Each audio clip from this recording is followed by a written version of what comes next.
What sort of story should the media tell?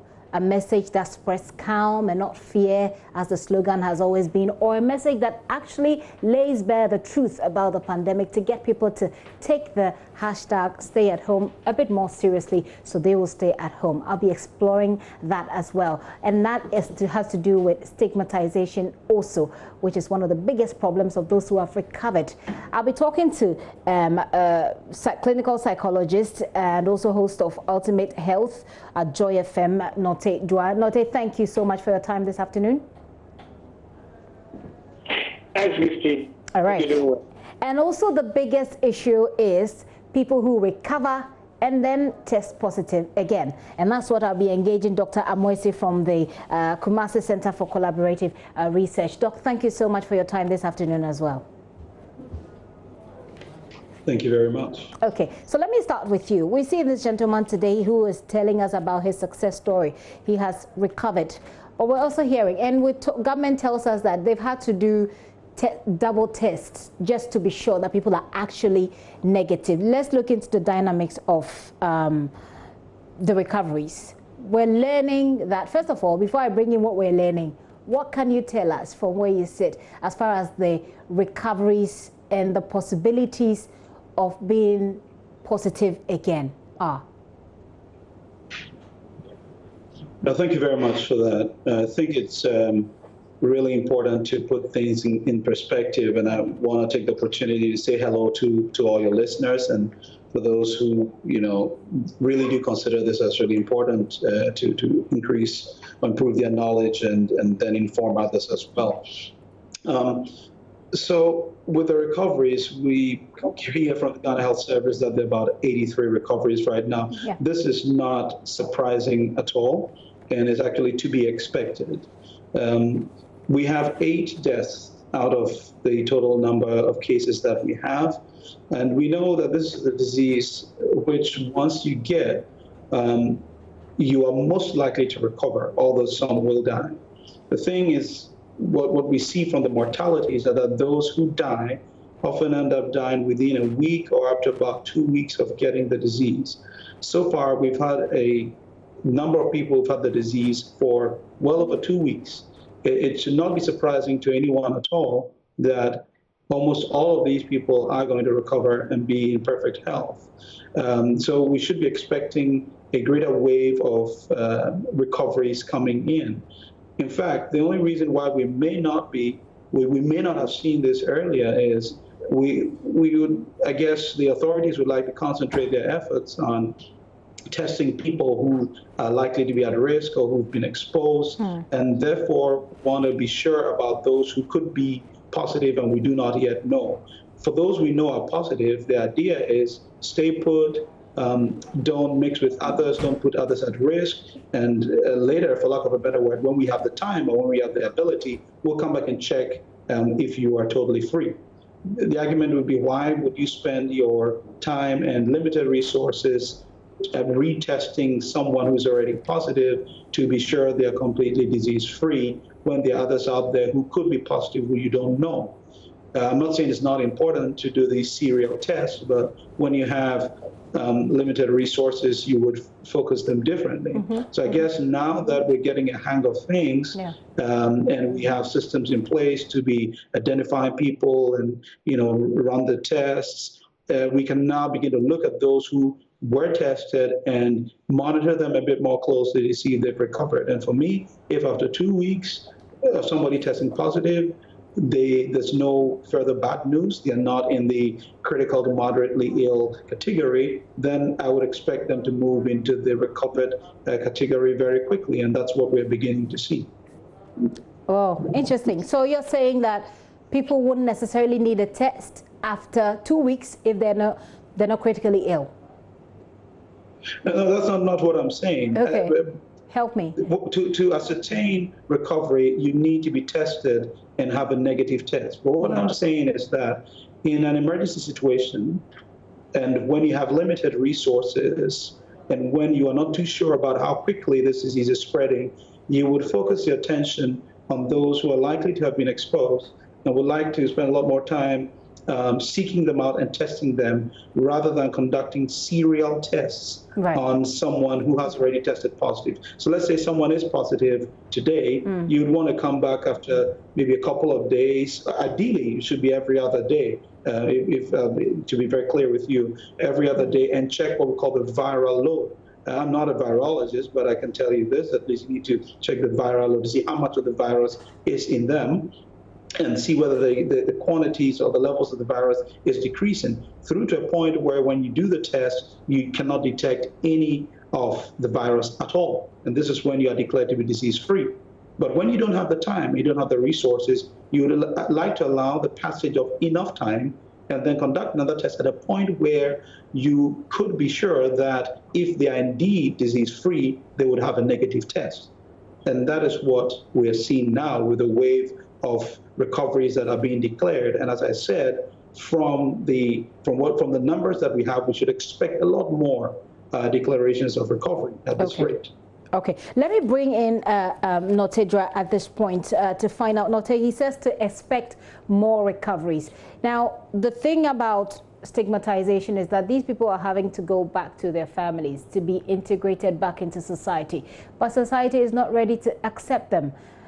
The media has been doing a great job, you know, well, I'm saying it for me because I know we put in a lot of energy, but the point is it looks like people still don't get it. What message at this point should people be telling? Should we focus on the recoveries to say, yeah, this is it, it's been good, or, you know, to just calm the fears that have been stoked with coronavirus, or should we just lay it bare and say, look, this is dangerous, people have died from it, you can die from it?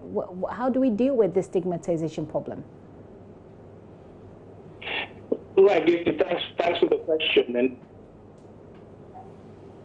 I'd like to say that the media is doing it great. And there are various arms or pillars of the media. So we've got to start to understand this and unpack it.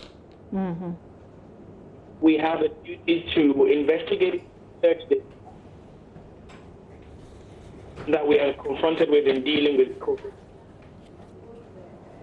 and look at the different angles. We here that has to bring out resource with resource constraint. So if health getting the resource effective care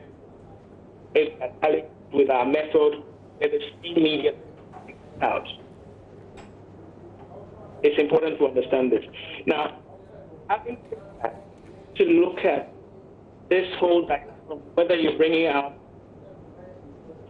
that frightens people, scares them, and highlights the devastating threat by COVID-19. Now, what research tells us is that threat or fear-oriented messaging, there has to be a component that also what they can do to avoid the threat. So, for example, if you show a gory and then you're showing people the impact of wearing your seatbelt, then despite the fear content, people would tend to move behavioral direction moving. Okay, so if we're giving these messages, the Ghanaian public is getting messages that tell them what they can avoid the threat and how they can build their personal efficacy. Then I believe the media is on the right track.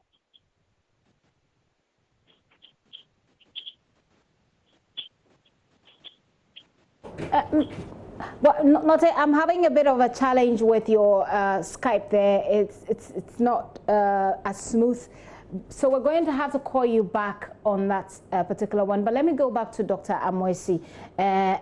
Doc, I didn't hear much of what Noche said, but the point he's making is for us to weigh out the effect of our actions in terms of communication. And I won't even bother you with that. Certainly, let's focus on your area. What we're learning as the media, and again, we're talking about how we send the information out. What we're learning is that there are traces of the virus in the stool of people who have recovered. What can you tell us about that trend? Well, as I mentioned previously, I'm not a virologist, so it wouldn't be my area of expertise. But what I can tell you is that it's not everyone who's recovered who would have traces of the virus in the stool. Okay. Aside that, it's important to note that while we talk about traces of the virus in the stool, it doesn't necessarily mean that it is infectious. Because in detecting the virus, we are detecting genetic material of the virus. And in actual fact, for the testing that we're doing, what is done is actually when the sample comes in, it is deactivated so that it's no longer infectious. And then the genetic material is extracted, and then you test and confirm for it. So the fact that you can detect genetic material of the virus in the stool does not necessarily mean it is infectious. Now, I'm not saying that coming into contact with the stool is safe, but what I'm trying to say is that it is not something to be declared as a clear and present danger at this time. So it's really important to understand what we mean by being able to detect traces and when something is infectious and dangerous and needs to be guarded against. Also, speaking of stool, is it possible, from what you know, again, I don't know if perhaps the fact that you're not a virologist will make it difficult for you to answer this, but I'll ask anyway. Will that also translate to what we can find in, say, sperms of men or discharge from women? I mean, help us here. No, I think these are very important questions that you're asking. I can tell you up front that I don't have the answer for you when it comes to sperm and vaginal discharge and this kind of thing. But these are important things that I can assure you very soon there will be much more research on. Okay. With Ebola, as you know, it started exactly like this. The focus was on blood and on blood products. Later it came to even body secretions like the saliva and so on. And then later we realized that it was actually present in the sperm of individuals. And I recall, being at one of the treatment centers that was just about closing down in Guinea, where a colleague was working on exactly this, which is looking at the sperm of recovered individuals to measure how much of the virus was in there. So valid questions, we don't have the answers right now. And again, it speaks to the fact that there's a lot that we do not know. Mm-hmm. And the fact that we do not know means that we can only present what is known, tell you what we are uncertain about, and we need to exercise maximum caution. Of course, if later down the line it turns out that we were being overcautious, hooray. But woe betide us if later we realize that we were lax or we did not do enough. That will not be helpful for us. So we continue to recommend an abundance of caution. For example, with this disease, we started off by saying that it's people who are the extremes of age, the older people above 70 and so on. Mm-hmm. And we realized that this was changing from China through to Europe and to the US. Now here in Ghana and in Africa, we're realizing that it's maybe not so at all. It could be actually the younger ones who may be having it more. But the interesting twist is that majority are totally asymptomatic. We're not even talking about mild disease here. We're talking about not having any signs or symptoms of disease at all and yet carrying the virus. Again, speaking to the need for everyone to be cautious, because the fact that you are asymptomatic or really not having a hard time means that you could put your parents at risk, your uncles, your aunties, and loved ones at risk. And so it doesn't mean that anyone should lower the guard at all, but rather that we should exercise an abundance of caution until we have sufficient knowledge to inform any modifications to what has been recommended to date. Very well said. To exercise all the precautions in the world that we can, but it'll be very interesting to figure out what the answers are as far as sperms are concerned, because people raise questions about sexual intercourse. I mean, we do know about the saliva and everything, but people have raised questions about that. And this stool thing is interesting also to get more answers to that. And I'm sure that as we go along, we'll get those answers. But before I let you go, our testing capacity. Today, we've heard that over 50,000, I believe, tests have been done so far. What's your own perspective to this? I think it's really great that we can have this large number of tests being done here in Ghana. The last time I checked, we were second only to South Africa, and by a wide margin for the third country in terms of numbers of tests. I think that was Egypt. So the number of tests per capita is very high in Ghana, which is very excellent. It helps us to have a better view, although I still maintain that we do not have the kind of view that is sufficient for us to take very robust decisions about the way forward. Now, with the numbers of tests, it also gives us a better idea of how to measure our case fatality rate, because again, you're able to look at the numbers of people who are infected, the manifestation of the disease, and more importantly, how many are dying from the disease. And what we have in Ghana currently is what we call a case fatality rate, or mortality rate, which is a reflection, just a ratio of those who have died to those who have had the disease. And that's about just barely 1.25, which is very low compared to several other parts of the world. And so I should say we need to be very proud of the testing regime that has been put in place. And I want to take the opportunity to really salute and congratulate the team from the Ghana Health Service leading the testing teams from the Gucci and from my own center here, my colleagues, Michael and Augustina, led by the director, who are doing the testing. Really great job that they're doing. I understand that we had just almost about 2,000 samples coming in about yesterday and today. So it's really a great thing. It's running 24/7, and it's helping to provide much needed information, but a lot more is needed for us to be able to see our way forward. I did say that was the last one, but I had just two quick ones. And the first one is to find out from you what you make of doubts when people raise it about our testing capacity. People have said that we don't really have that capacity. They don't completely believe that we've been able to do this number of tests. You ask a very important question, and to give you a very comprehensive answer would require going into technicality that would not be very helpful for your program, but I'll explain.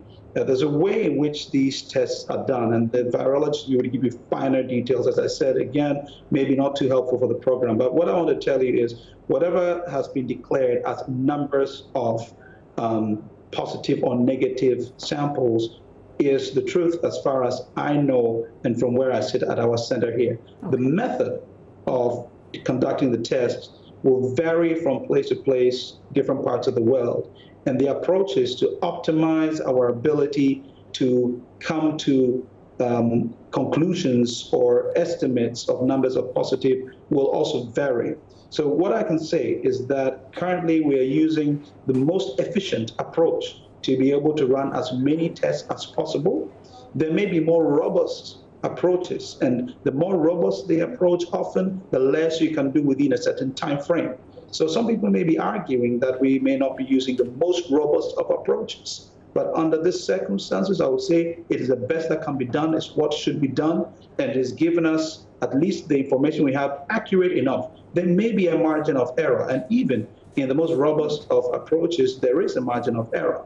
So I would sincerely like to dispel any notions that there is no possibility that we could have done X number of tests. The technocrats may be coming at it from an angle of using gold standard methodologies and approaches and estimating with that and realizing that that's quite a high number of tests to have done, to have been done. But from where I sit, I can vouch for what the numbers of tests that are being done as being fairly and accurate and an important approach to use in times like this. Okay. I need also to point out that there is a lot more capacity that we have in this country.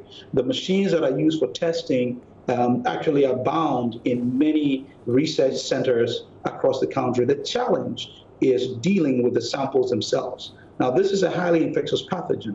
And before you begin to do the testing, you need to what we call deactivate or inactivate it. You cannot do this just in any setting. You need a highly specialized setting to do that. So while some may argue that, oh, we have X machine and Y machine sitting here and there that can be used for corona, yes, it's true, but the accessories and the setup that needs to go along with processing the sample before you put it or whatever you have derived from it into the machine to do the testing does not exist. So it's not as simple as others may try to point out. Again, this could be very technical, but I'm hopeful that these really basic explanations can bring the understanding home to cherished listeners. It does for me, that the setup to process the samples in a way that's, if you like, standardized is what we're missing. But we should have, by all means, from your perspective, confidence in our system of testing. That's right. All right. Thank you very much, Doc. But before you go, I have a segment here on this show that's called The Frontline, which we use to celebrate people who are, you know, in the front lines of this fight against COVID-19. I believe that most of the people that you're working with fit in that category, perhaps including yourself. How has it been? If you can give us a brief response to that personally, on a very personal level. No, thanks for that. I wouldn't personally consider myself on the front line, maybe at the front line of providing information to the public. It's maybe more in your category, but as a scientist, as a medical doctor, and also as a researcher. But for my colleagues here at KCCR, Dr. Michael Owusu, Dr. Augustina Silverkin, the director himself, who are really, you know, in the laboratory every day together with their research assistants, receiving samples, testing them. I see every day the cars pooling up and the samples coming out. And, you know, I come to work very early, I leave late at night, then I see the samples coming in. This place is running 24/7. And I just want to celebrate these gallant frontline workers who are providing very critical information, which will be provided, will be needed to make decisions. Also, my colleague doctors, medical doctors, who every day in their PPEs and are seeing patients at their own peril, but also recognizing the responsibility that lies on their head to provide the care that would help to reduce the risk to both those who are ill and, more importantly, those who are not ill. I think it's important, like it's been done all over the world, that we celebrate these people and recognize what they're doing for the entire nation. And that's exactly what we do here, and we're hoping to do more with this segment that we've created called The Frontline. Dr. Amuasi, thank you so much for your time and your in-depth explanation. Dr. Amuasi is Head of Global Health with the Kumasi Center for Collaborative Research there. Very important thoughts he's shared with us. He's saying that we should not doubt our capacity as a country when it comes to testing. He does acknowledge that there are some challenges as far as the setup itself, the setup to take the samples and to get them tested. He says that setup does not exist at the moment. He says, yeah, you can talk about margin of error when it comes to testing, but when we say that we've tested 50,000, we shouldn't be second guessing it, because we're using the most effective approach. There could be different approaches, but he's saying that we should be confident in our approach right here. And he also talks about the fact that after 2 weeks, what we can do as developing countries in terms of the resources available to us when it comes to testing and what we cannot do. He spoke about, I asked him the question about sperms and whether or not traces of the disease can be found as well in sperms or discharges. As we're learning, you can't find traces in stools. He said he doesn't have that answer, but that's an interesting aspect that we'll be looking for answers to.